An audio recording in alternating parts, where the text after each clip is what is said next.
Hey, what's up? Shikadak and I back again, and it's been a hot minute since we did a video here, and we're going to do another one in the series called Intel Bytes. And the goal of my channel for this Intel Bytes here is to provide people with information about different things that we should be looking for as if we're, like, for instance, if we're running like a cyber threat intel program, some of the more hot button security issues that we'll see out there in the wild, things that are dominating Twitter or Discord or security blogs.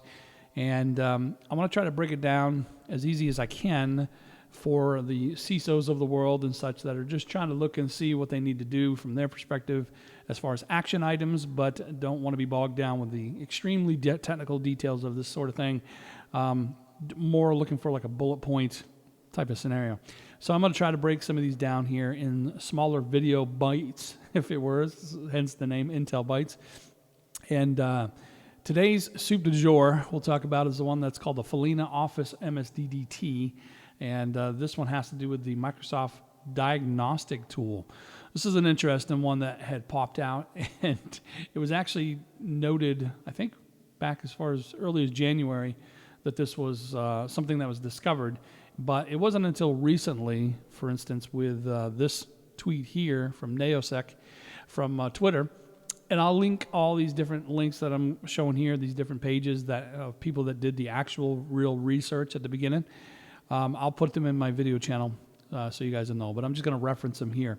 So this is the one that kind of kicked it off here. They found this maldoc that was submitted from Belarus, and it says it uses Word's external link to load the HTML and then uses the ms-msdt scheme to execute PowerShell code. Now you're probably thinking, well, what's a scheme? Well, when you think of schemes, think of like up here. See right here where it says HTTPS up in the URL? This would be an example of a scheme.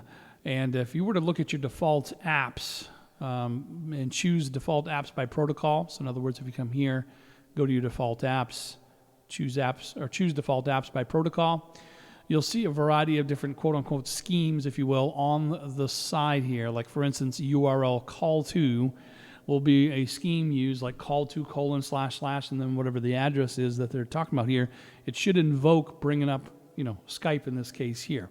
So different schemes will invoke certain apps to be brought up. Well, it's been found out, and of course this has been around for a while, but it's only recently made the news, that Microsoft has a slew of their own Windows-specific schemes that will actually trigger different things.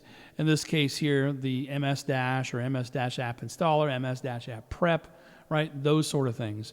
Well, there's also something that if you were to go ahead and type in, for instance, troubleshoot, okay? This troubleshoot settings here, that this particular tool here is able to go ahead and it's got its own scheme using this thing called ms-msdt to be able to go ahead and connect out to a diagnostics, help or whatever from Windows. And that's kind of where the whole crux of this has started from. Now, if you look at ms-msdt on the Microsoft site, you can see itself. It says here that it invokes a troubleshooting pack at the command line or as part of an automated script. And this is where the issue lies. And making it kind of a 0-day in this case, is that they were proving this using like Word documents and things. And just opening up Word documents would trigger this ms-msdt reaching out and running whatever the actual URL that was in the actual path. And that was also found that protected view doesn't necessarily help you as you may think, because you can actually trigger it as an RTF file, and you can also trigger it just from the preview pane of your Windows Explorer, which is pretty crazy. But anyways, so let's go down through and break down some of the deal of what this is here.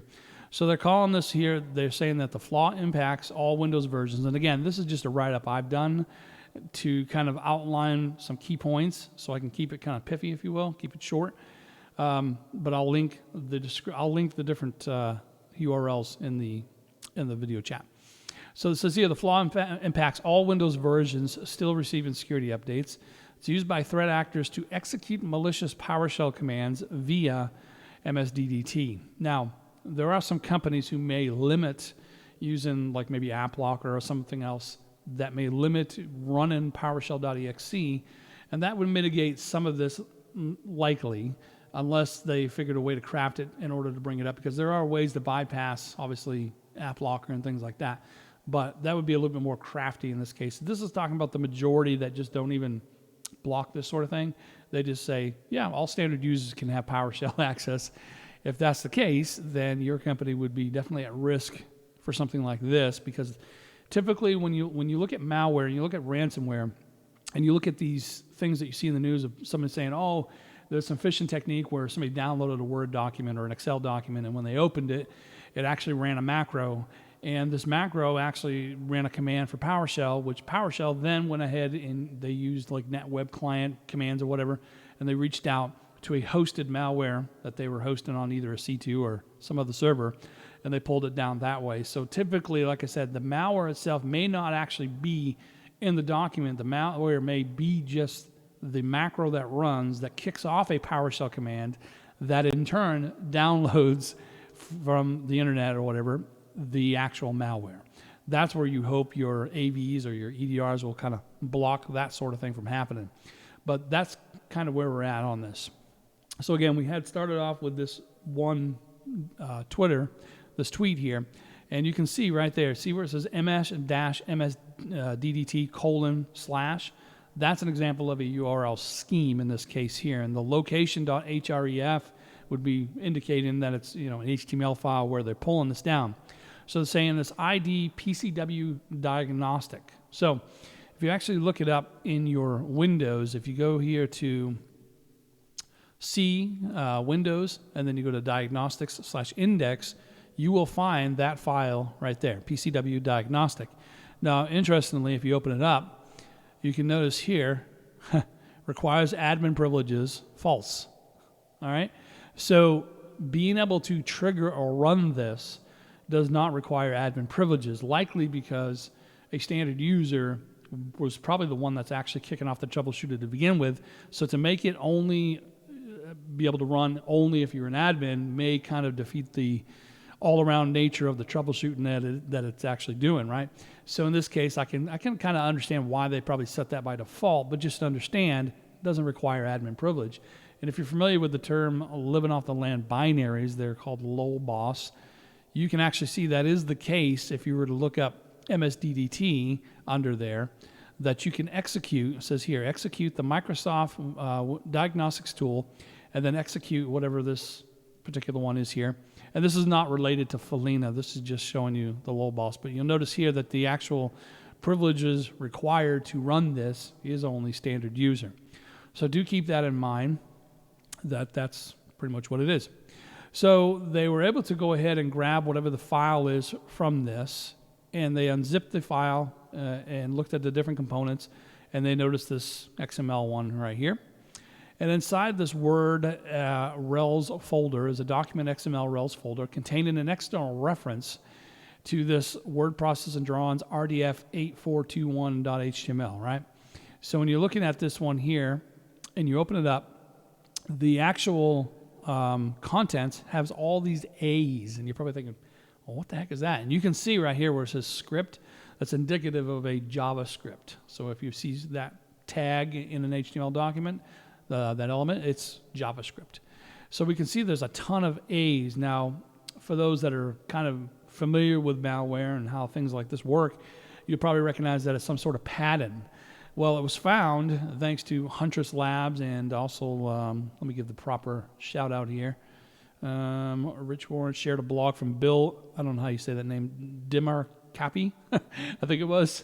And when this is that person's blog here. And again, I'll include these URLs.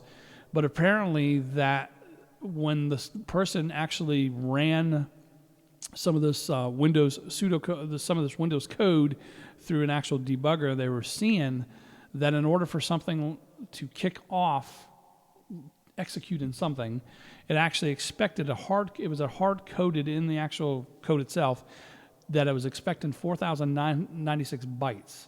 So in order to reach that amount, you have to actually set pattern. As you can see right here, this person did X pattern, X pattern, X pattern.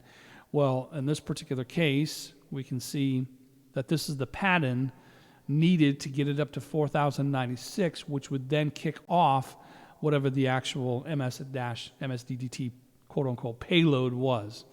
So you can see there's a whole slew of different nonsense in here. You're probably thinking, well, what is all this? So the first thing we can see here, one, is that this looks like, right here, it says from base 64 string. So it looks like this content, usually starting with this little single quote and ending in this single quote over here, you'll see this is base 64. And typically you'll note it's base 64 by these double equals. Not always, but that's typically what you'll see. So if we were to go ahead and copy this and bring it over here to CyberChef. I love me some CyberChef. And let me get that remaining stuff off the back there. So if we were to go ahead and put this in CyberChef, we can say, all right, I'm going to drag in a recipe. And this is great for crypto if you guys don't use any crypto stuff. The CyberChef has a slew of different things that you can do to decrypt a lot of different things that you've seen out there. So I'm just doing a base 64 decode in this case. And you can see right here that this whole command comes out when you see it. And we're seeing that the command prompt, it kicks off, obviously, cmd.exe, start process. And it looks like it starts it in a hidden manner. Then it does a task kill, and it does a search for ms-msdt.exe, and if they find it, go ahead and kill it. And then from there, it looks like it starts a for loop. And a for loop, if you're not familiar with that, it's what they call an iteration. So if I had a document and it had a multitude of different lines and different inputs, a for loop will say, I'm going to go ahead and go down through each one of those. Every time I run the command, I'm going to go through the first line, and then once the command starts again, or the loop starts again, I'm going to hit the next line of the code, and then when it starts again, I'm going to hit the next line. So it's called an iteration. So we're seeing here that they're doing a for loop in this particular file here, and they're copying this one.rar. And it looks like they're doing a find string, and they're looking for this particular string, apparently, in the actual file. And then this bracket right here that you see going to the right, the greater than symbol, that indicates that you're taking whatever's to the left of it, and you're copying something into this, whatever's on the right side of it, that's what it's going into. So it looks like they're putting it into a file called 1.t. And then they're using certutil-decode. And again, if you come back to your lol boss, you'll notice that these are, get rid of that. These are actually very common. Our certutil is a very common one that you'll find. Okay, I don't know what the deal is with why it's, what the directory structure of lolboss is here. Okay, so if you do certutil, you'll notice that decode is used right here. Command to decode a base 64 encoded file, which I would assume, coming back here, I would assume that's what this particular file is, in this case here. So they're using this decode functionality here, again, using living off the land binaries, to decode that 1.t, and then they're expanding this. And I think it was unclear I think Huntress did an evaluation. It was unclear what this RGB.exe was actually used for, but it's actually expanded on that. So if we scroll down here in my little notes, let's break down kind of what's going on again. Oops, went too fast there. There we go. So again, like we mentioned, it starts off by doing a hidden command prompt, starting that up, and then it looks for ms-msdt, and if it finds it, it kills it. The file is looping through is that .rar, the 0438. By the way, this 0438 is kind of where they got the name from, and it was Kevin Beaumont, Gossie the dog. I usually use a lot of his POCs. He's really good, and he's funny to read on Twitter as well. But he's the one that actually came up with this name. So nobody actually named this. He came up with the name, and it just kind of stuck. I guess it's like a phone code or an area code for a town called Follina, I think in Italy or something like that. So Follina is kind of arbitrary in this case. Anyways, so when it's doing its loop, it's looking for that specific string, as we mentioned, which looks to be base 64 encoded, which is why they use the certutil-decode command to be able to go ahead and decode that. Then it stores it as 1.t. It says that it expands the 1.c file in its current directory and then executes rgb.exe. And again, we don't really know at this time for this particular sample what the rgb.exe is specifically used for, but they went ahead and using the same concept. For example, Huntress Labs made their own POC, noting the fact that in the actual document itself, it was just pointing to certain URLs. So they just changed the URLs from pointing to whatever it was originally to now pointing to their little host server that they were actually running in this particular case. So, and this is where they put the different padded A's in there to make it reach up to 4096. We can also see here that the rich text format can actually trigger the invocation of this exploit as well, and you can use the preview pane. And so when someone says, well, if I disable this in my registry, which is what the current mitigation would be, that, you know, aren't I protected by protected view for Office documents? Typically, yes, right? I mean, they're using like mark of the web and things like that for that sort of thing. But I don't believe it works for the rich text file format. And you can see here they were triggering it just by simply clicking on the preview pane or clicking on the actual document without opening it. It actually triggered whatever the actual code was as well. In this case, they're just running PowerShell, looks like, to pop up something that says pwned, preview pane, blah, blah, blah, that sort of thing. And the other interesting thing here is the trigger and payload itself can reach out to remote locations. Now, if your EDR or AV stops that, okay, that's great. However, there is another issue that when you're trying to invoke an untrusted binary, especially using like your PowerShell and things like that, it's still going to carry whatever your NTLM hashes are, if you're still using NTLM and not just Kerberos.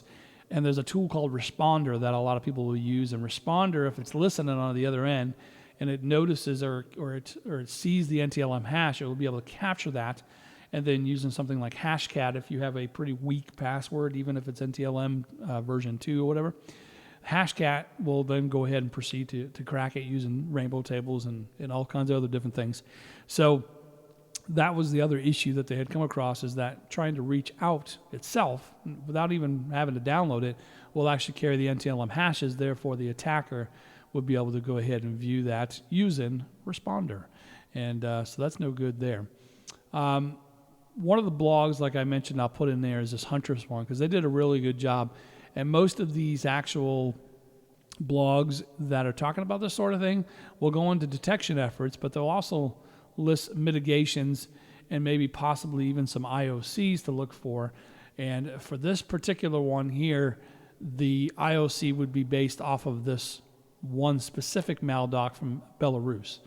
Now, there are certain EDRs that actually already have rules that will block this, and I believe Cloudflare came up with something as well that pretty much that day to be able to go ahead and do some detections or blocks in the actual firewall as well. So pretty interesting there. But there is no official Microsoft patch. Now, there is one, an unofficial one from OPatch or Zero Patch, and that is right here, and I'll link that in there. There's a lot of companies that won't use that, right? They won't use unofficial ones. They'll only use the Microsoft ones. So do note that there is this free unofficial patch for OPatch, Zero Patch. I don't know what it is, zeropatch.com or what have you. And they're basically doing the same type of mitigation, I believe, that most people are talking about, which is disabling it in registry. Notice here that the Huntress Lab, because they had created that POC, they were able to use their Procmon, or process monitor, to be able to detect it here and see the launching of this ms-msdt.exe in this case here. And that was what they were using for their detection methods that they were feeding into their monitoring tools and such. And that's something that you can do in yours as well. There's actually an analysis of it here too in the sandbox environment called AnyRun. And I'll also include that link as well. So currently, like I said, there's no patch, but there's so many. If you look up the news of it, for instance, like if you look under Bleeping Computer, you can see it's being used by Qbot malware. It's used in local government phishing attacks. Looks like it's being exploited by Chinese APT hackers. I mean, there's like, people are just going nuts on this sort of thing. But if you're doing the proper steps and mitigating this, then you should be good to go, we're hoping. But the mitigation, like I mentioned here, that you can do is to disable this in the actual registry. So you have to kind of determine, do I need or do I use the troubleshooter at all? Or does my company particularly use this one here? And you can use testing to make sure that it doesn't break anything. But I'm just stating that this is the mitigation currently, because there is no patch other than the zeropatch.com one, which is the unofficial one. So again, disabling this obviously will prevent this ms-msdt from being launched for connecting to the links that they're using for this particular exploit. So really, I mean, that is the mitigation. Just cut it at its root, and you don't necessarily have to worry about it. So if you don't need the troubleshooting tool, the diagnostic tool, that's one thing you can do to protect yourself. But do note that this is something being targeted by a lot of different APTs out there because of the zero-click nature of it, and the fact that they can actually send it through a document or an RTF and not really have it fixed or caught or blocked by protected view. Now, I know that if you use a certain EDR solution, it would be good that you contact them to ask if there is a detection for it, because in my testing, I found that the EDR that we use does actually block it. It does actually have a detection specifically for this one here. So it's good to check and see and make sure. Okay? So other than that, that is just a quick overview of this Follina that everybody's talking about here for ms-msdt. And I'll be doing some other videos and some other ones that are kind of related to it, because there were some other ones came out, one called Dog Walk, and then there was something they call Search Nightmare and all this other stuff. So I'll go over those in a short video because they're not as detailed in this case. And they really kind of jump off of this same concept of using defaults, Windows-specific URL schemes to do whatever, nasty deeds that they want to do. So bad guys are really taking a second look and really digging down and finding what protocols can be misused that are Windows specific and by default. So keep that in mind. Until next time, though, have a great day. Peace out, players.